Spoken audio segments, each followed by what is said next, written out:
Messieurs et dames, bienvenue dans cette grande édition du journal universitaire qui clôture la semaine. L'Université de Kinshasa a, sous l'impulsion du ministère de l'Enseignement supérieur et universitaire, Recherche scientifique et innovation, abrité les colloques nationaux consacrés à l'évaluation de la Constitution du 18 février 2006. Chercheurs, enseignants et experts venus du Congo central, du Grand Bandundu et de la ville-province de Kinshasa ont mené une réflexion approfondie sur plusieurs thématiques liées à ces textes fondamentaux. Cette initiative s'inscrit dans les cadres de la troisième mission de l'université, celle qui consiste à rendre service à la communauté. Serge Mbouyi était présent pour le compte du journal universitaire.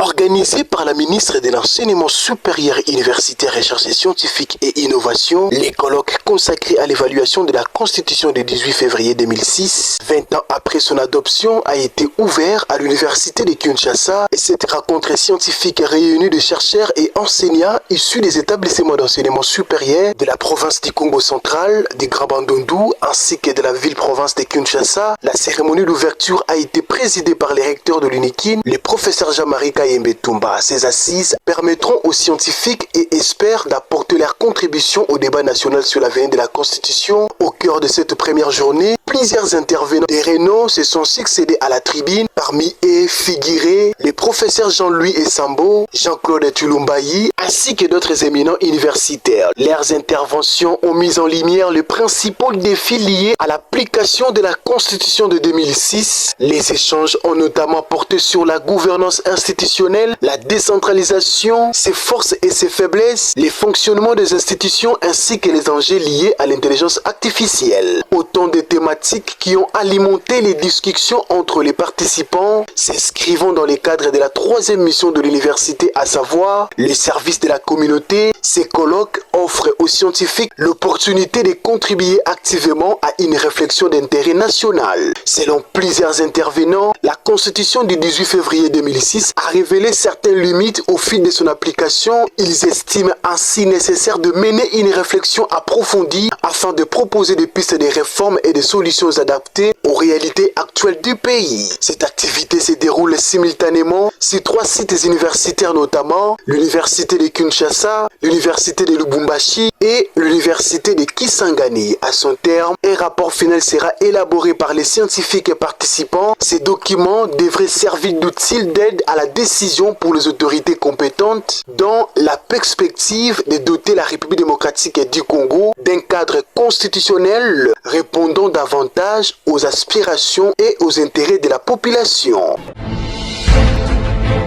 Soutenance publique de la thèse de doctorat de Madame le chef de travaux Longo Malikama Evelyne de la faculté des psychologies et des sciences de l'éducation de l'Université pédagogique nationale. Une étude qui a porté sur la formation continue, l'évier des gestions de ressources humaines dans les institutions d'éducation spécialisées. Étude menée auprès des éducateurs spécialisés des villages Bondeko de Kinshasa. Suivez ce reportage que vous proposent Georges Ndelombi et Christian Tupomba.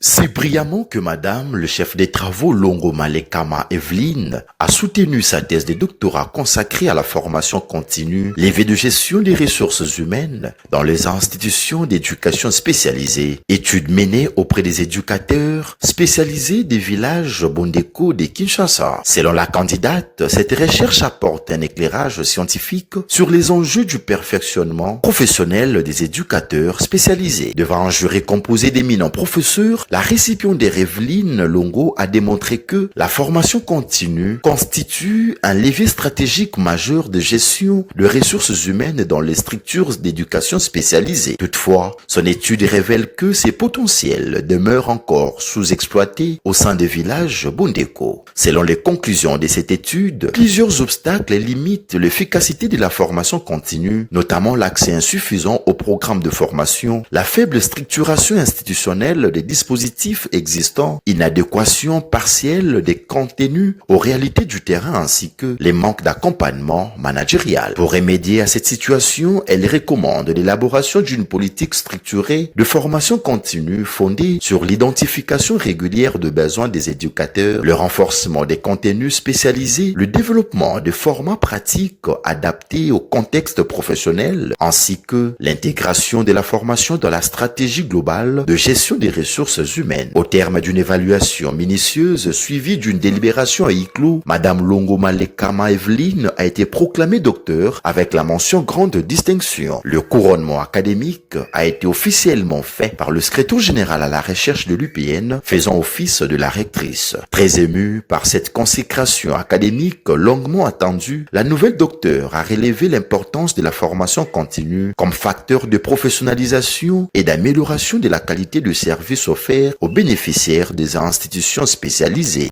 Nous sommes tous les humains, que nous soyons ou que nous ayons un handicap quelconque ou pas.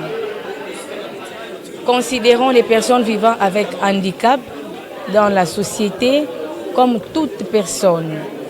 Évitons la marginalisation, évitons la discrimination, car ce sont des personnes à part entière.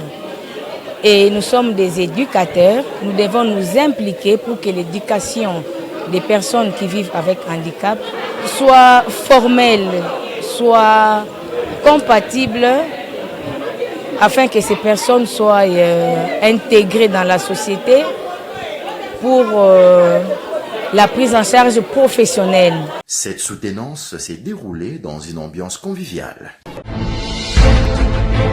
Toujours à l'Université pédagogique nationale, précisément à la faculté des sciences sociales, administratives et politiques, où le chef des travaux, José Ngoma Makosso, a soutenu avec succès sa thèse de doctorat intitulée « Implication de l'Église catholique dans l'éthique politique et au processus de démocratisation en République démocratique du Congo, contribution de l'épiscopat à la socialisation politique ».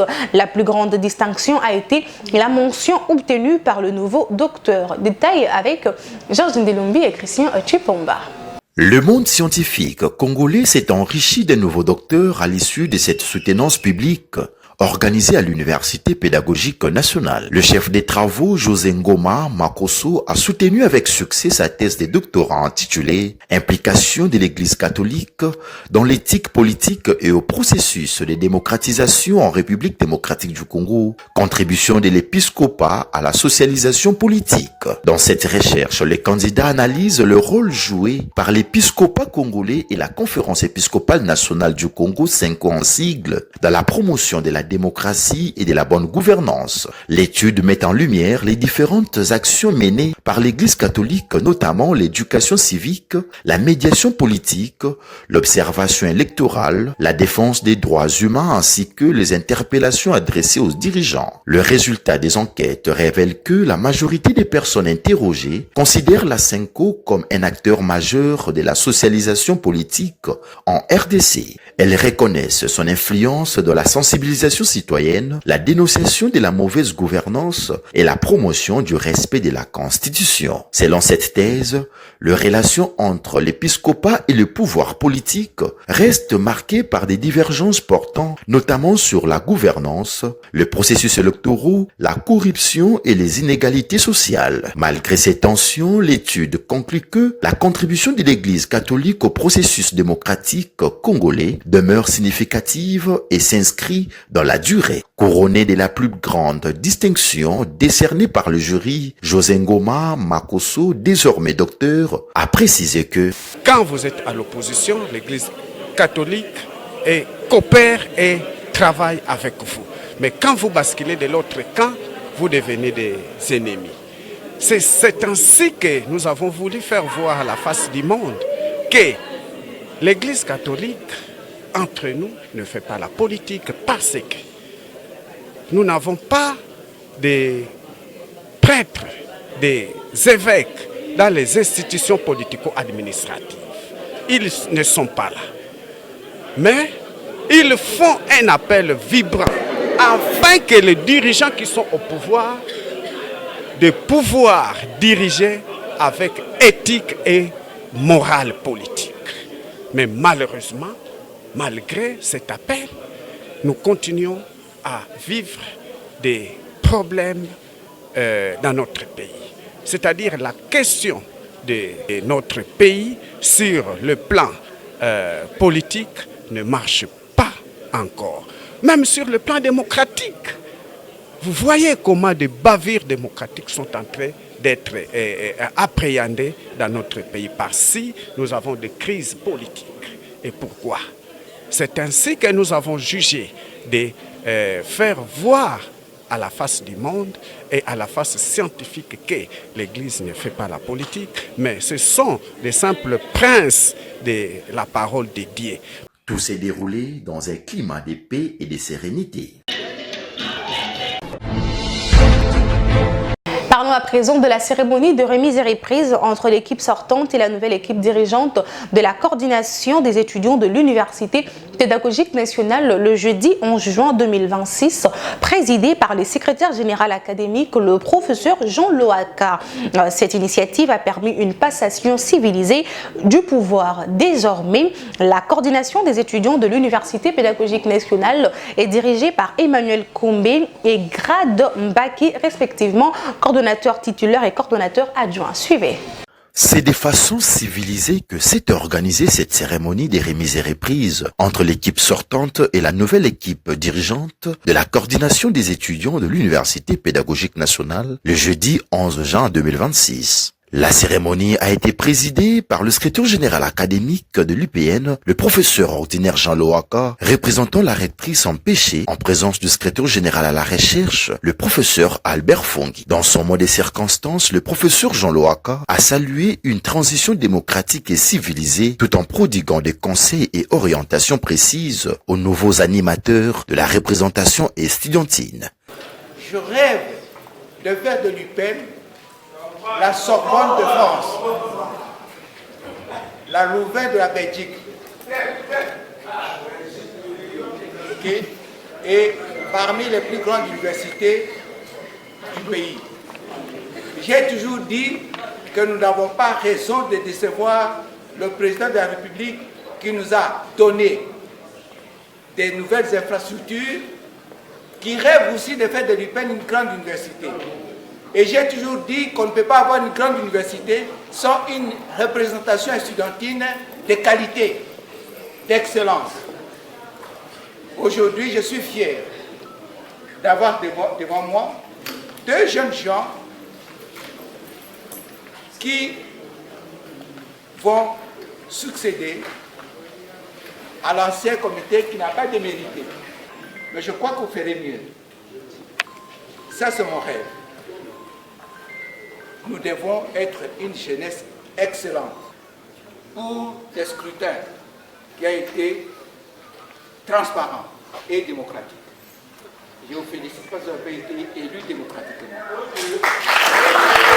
Devant une foule nombreuse venue assister à l'événement, les nouveaux vice-coordonnateurs des étudiants, Gradim Mbaki, a procédé à la présentation des membres du gouvernement estudiantin avant l'étape de la remise et reprise. Les moments forts de la cérémonie a été la remise officielle des insignes du pouvoir à Emmanuel Combé, nouveau coordonnateur des étudiants de l'UPN, par le secrétaire général académique dans une ambiance empreinte de solennité et de ferveur académique. Live. Conscient des attentes de ses pairs, le nouveau coordonnateur des étudiants Emmanuel Combé a réaffirmé son engagement à œuvrer pour la défense des intérêts des étudiants et à promouvoir un climat de collaboration avec les autorités universitaires. Cette confiance est un honneur, mais plus encore, elle est une responsabilité historique. Aujourd'hui, nous ne célébrons pas simplement une victoire électorale. Nous ouvrons une nouvelle page de l'histoire de la représentation estudiantine de l'Université pédagogique nationale. Notre université est un symbole. Elle a formé des générations d'enseignants, de chercheurs, de cadres et de dirigeants qui participent chaque jour à la construction de la République démocratique du Congo. Être appelé à représenter les étudiants d'une telle institution est un privilège qui impose humilité, discipline et le sens du devoir. Désormais, la coordination des étudiants de l'UPN est dirigée par Emmanuel Kombe et Gradim Baki, respectivement coordonnateurs titulaires et adjoints. Ils succèdent à Christian Matata et Chance Boukassa, marquant ainsi l'ouverture d'une nouvelle étape dans la gouvernance estudiantine de l'Université pédagogique nationale. Retournons à l'université de Kinshasa pour parler de la défense publique du mémoire DDA de M. Maïm Bikabengele Samuel de la mention Sciences et gestion de l'environnement intitulée Monitoring de la qualité physico-chimique et écotoxicologique des effluents de la société Cagrès située à Kintsuka Pêcheur. Cette cérémonie s'est tenue mardi dernier dans le local D8C de la dite faculté de l'UNIKIN. Silver Salabiakou pour plus de détails. Devant un jury composé d'éminents professeurs et chercheurs de la faculté des sciences et technologies, mention gestion de l'environnement, l'impétrant Samuel Maïm Bikabengele a publiquement défendu les résultats de son travail de recherche pour l'obtention du titre de diplômé de 3e cycle intitulé Monitoring de la qualité psychochimique et écotoxicologique des influents de la société Cagrès située à Kintsuka Pêcheur. Cette étude axée sur la surveillance des rejets industriels met en évidence l'importance du contrôle régulier des paramètres psychochimiques écotoxicologiques afin de prévenir les risques de pollution et de protéger les écosystèmes aquatiques ainsi que la santé publique. Après des échanges scientifiques approfondis entre les candidats et les membres du jury, une délibération à huis clos a été organisée. Au terme de celle-ci, le travail a été jugé recevable et sanctionné par la mention grande distinction en reconnaissance de sa qualité scientifique et de la pertinence de ses conclusions. Les résultats obtenus dans cette étude ont montré que les effluents de la société Cagrès contiennent des substances toxiques pour les milieux récepteurs. Puisque cette société rejette ses eaux ou ses effluents dans les fleuves Congo, qui constituent une ressource stratégique d'approvisionnement en eau dans la province de Kinshasa, et a lié que la société Cagrès mette en place un système de traitement adéquat pour ne pas polluer les eaux qui constituent une source de consommation pour la province de Kinshasa. Et donc, nous recommandons ce que la société puisse mettre en place un vrai système de traitement des eaux et aussi à l'État de suivre les industriels de notre pays pour que ces derniers ne polluent pas l'environnement. Puisque tout développement qui ne s'accompagne pas de la protection de l'environnement est une bombe à retardement, puisque l'environnement réagit toujours d'une manière ou d'une autre. Cette distinction vient couronner plusieurs années d'efforts académiques et enrichit les recherches menées dans le domaine des sciences et de la gestion de l'environnement en République démocratique du Congo.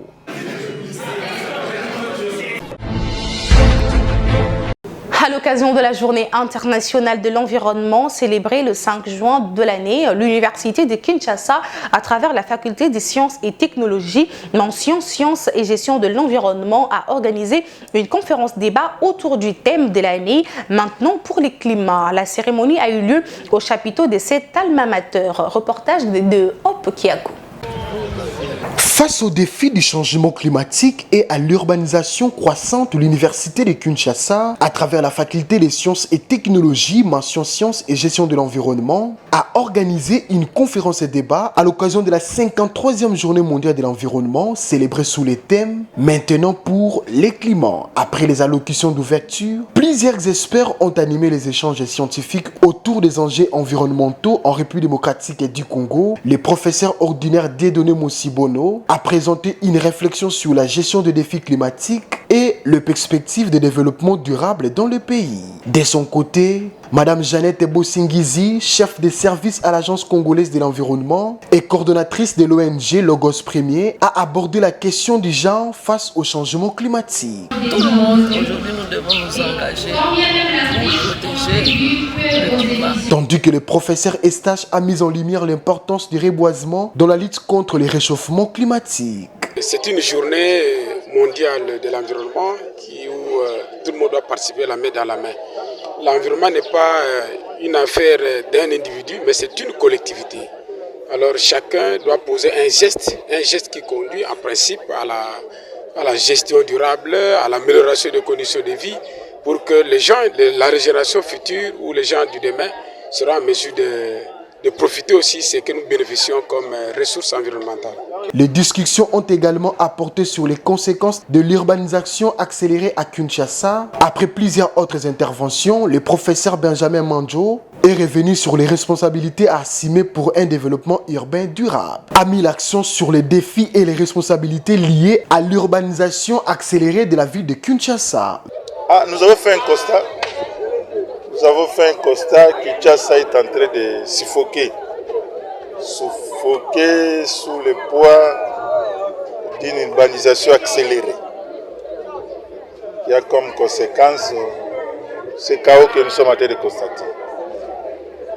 Une densité de population très élevée qui entraîne une production inestimable de déchets, plus de 10 000 tonnes de déchets par jour à Kinshasa. Ça fait que Kinshasa soit une ville qui fait appel à une résilience. Et nous osons croire qu'avec de nouvelles initiatives de la ville, les stations de la ville, les plans particuliers d'aménagement, les plans détaillés d'occupation des sols, qui a fait que Kinshasa va se régénérer et respirer à nouveau. La rencontre s'est poursuivie par une séance d'échange entre les participants et les intervenants avant de se clôturer par une plantation symbolique d'arbres au sein de l'université de Kinshasa, marquant ainsi l'engagement des acteurs présents en faveur de la protection de l'environnement et de la lutte contre le changement climatique.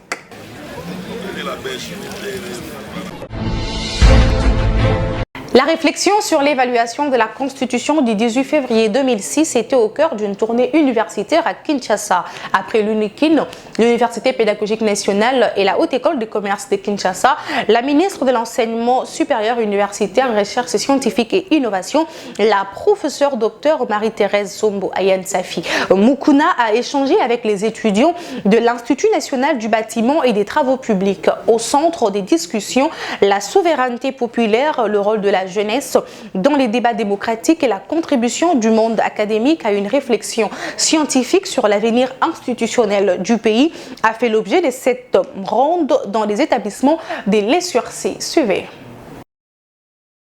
Dans le cadre de la réflexion nationale sur l'avenir institutionnel du pays, la ministre de l'Enseignement supérieur universitaire, recherche scientifique et innovation, la professeure Dr Marie-Thérèse Sombo Ayane Safi Mukuna, a poursuivi mardi 9 juin 2026 sa campagne de sensibilisation autour de l'évaluation de la Constitution du 18 février 2006. Après l'Université de Kinshasa, l'Université pédagogique nationale et la Haute École de commerce de Kinshasa, cette initiative a fait escale à l'Institut national du bâtiment et des travaux publics où la ministre a échangé avec les étudiants et les membres de la communauté universitaire. Dans son mot de bienvenue, le directeur général de l'INBTP, le professeur ingénieur Cédric Etubangou, a salué cette démarche gouvernementale, estimant qu'elle témoigne de l'importance accordée à la jeunesse universitaire appelée à jouer un rôle majeur dans le débat démocratique et la consolidation de l'état des droits en République démocratique du Congo. La participation de la jeunesse universitaire à ces processus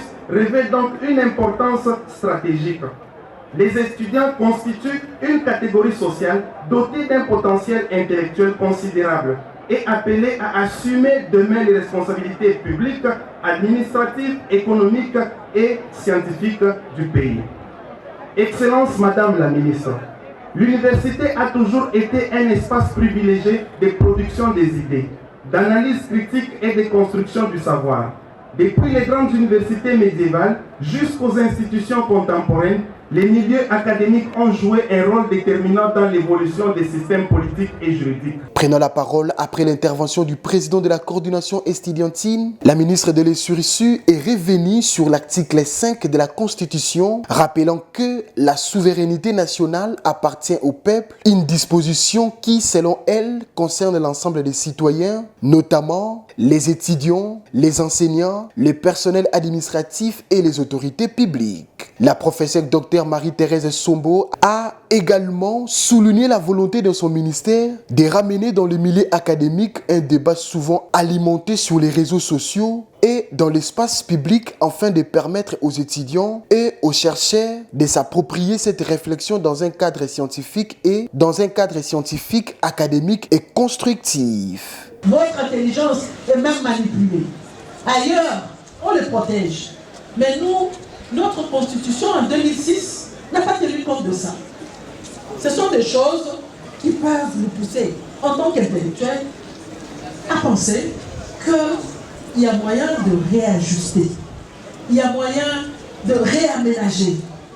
Cette rencontre s'est clôturée par une photo de famille réunissant les différentes autorités présentes, suivie d'une visite des travaux de construction en cours au sein de l'établissement.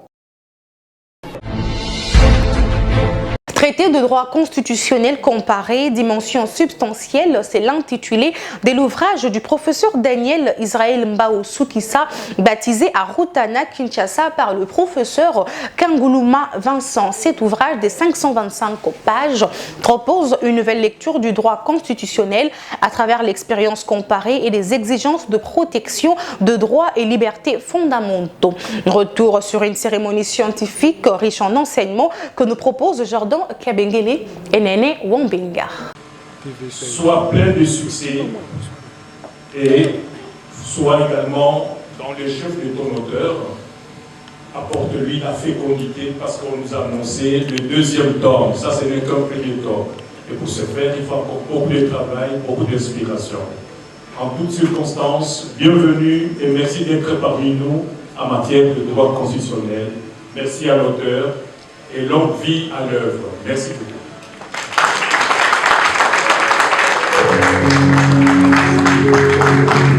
Intitulé Traité des droits constitutionnels comparés, dimension substantielle, cet ouvrage de 525 pages du professeur Daniel Israël Mbao Soukissa, publié aux éditions Larcier Intersentia, a été porté sur les fonds baptismaux ce samedi 6 juin 2026 à Argent-Bay, Rotana, Kinshasa. Baptisé par le professeur Vincent Kanguluma, doyen de la faculté de droit de l'université de Kinshasa, l'événement a été marqué par plusieurs temps forts, l'allocution du doyen, les leçons de droit animées par les professeurs Toumba Boacha et Marcel Wechokondankoso, ainsi que la présentation de l'ouvrage par le professeur Ngondankoy. Cette présentation a mis en lumière les grandes articulations traiter notamment la reconceptualisation du droit constitutionnel présentée comme l'une des principales innovations de cette œuvre scientifique. Prenant la parole devant un parterre d'invités de marque, d'universitaires, de praticiens du droit et d'étudiants, l'auteur a souligné que cet ouvrage est l'aboutissement de plusieurs années de recherche et à la justice institutionnelle. Un travail qui, selon lui, apporte une nouvelle approche dans la compréhension du droit constitutionnel contemporain, s'appuyant notamment sur les jurisprudences françaises et allemandes. Le professeur Daniel Israël Mbao Soukissa offre aux juristes congolais des outils d'analyse adaptés à l'application des droits fondamentaux dans le contexte congolais. Selon lui, la prise en compte des droits fondamentaux comme pilier central du constitutionnalisme moderne participe à une profonde évolution de la discipline et de ses fondements épistémologiques. C'est un livre destiné aux scientifiques, aux intellectuels, aux chercheurs, aux praticiens de droit. C'est évidemment un manuel de référence qui fera date et j'invite la communauté scientifique à y consommer avec modération. Moment particulièrement attendu de la cérémonie, la vente aux enchères de l'ouvrage qui a suscité un vif intérêt parmi les participants. Notons que cet ouvrage est structuré en des grandes parties complémentaires. La première est consacrée à la théorie générale des droits et libertés fondamentaux. La seconde explore le mécanisme de protection et de garantie de ces droits, offrant ainsi une analyse approfondie des instruments juridiques destinés à assurer leur effectivité.